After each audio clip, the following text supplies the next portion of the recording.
Ashamaa Rafuni, Oromoonni kaa'aa babbaa himaa biyya keessa biyya keessa dhaabsa. Obboleeyyan koo gamaa fi gamanaa sirriitti haa ilaalu cimsitee waan kana.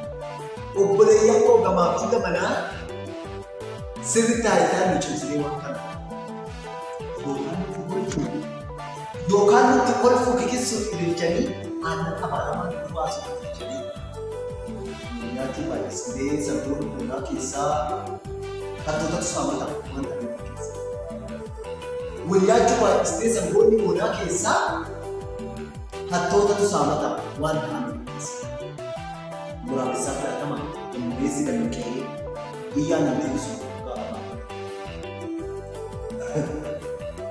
Waraabessaaf laatama qindeessi danda'ee biyyaan hin deebisu gaafata.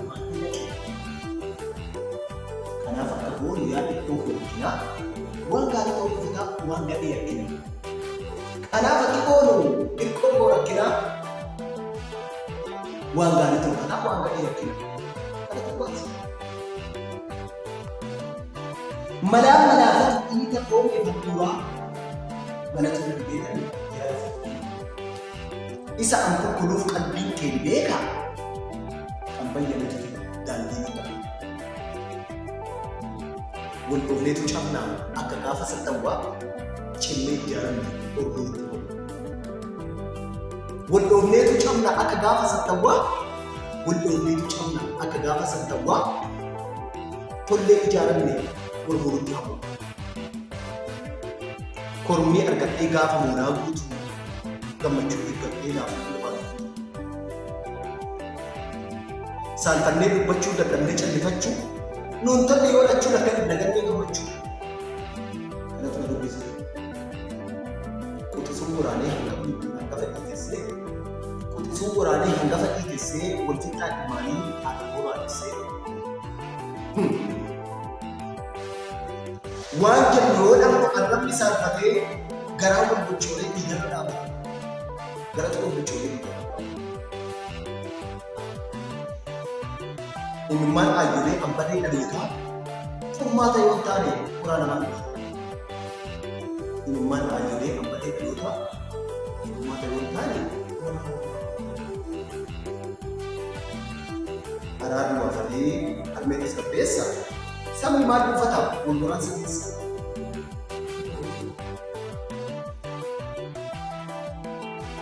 Mariin maraa hiikti furmaata nu laadhaa jedhee gubbaan isaas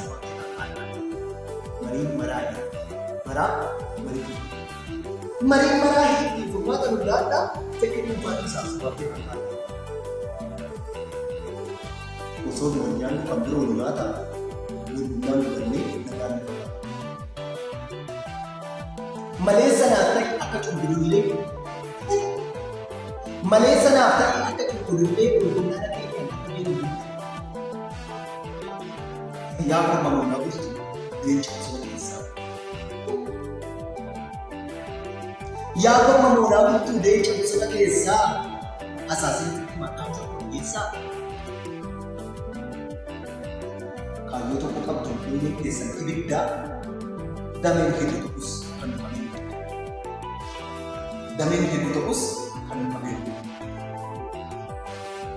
kaayyoo tokko qabdu onnee keessan ibiddaa damee keenya bal'atus kan dhufamee Oromiyaa akka boode dirree muraansaa marii kana kanaa beekama guddaasa. Kanatu barbaachisaa. Akka misoomfamnu dachii magariisaa yaada nu buqqisiisaa lammii qananiisaa. Ilmaan barsiifannaa taaddatu nu dhaame. Ilmaan barsiisannaa taaddatu nu dhaame booddee inni sammuu dhaame. Warri nutti naafee miidiyaa dubbisu araara dhageenyaan naasuu dubbisu. Maqaa nutti baasee namaa gabana kaayee jaalala fageessee nutti baatu malee.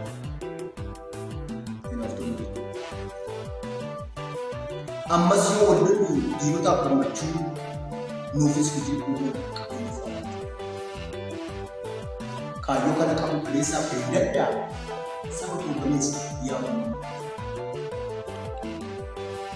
dhaamsa koo dabarsaa gurguraan naaf gayaa anaaf manni keessan haa ta'u gayaa Abdurrahmaan Haajii Furaa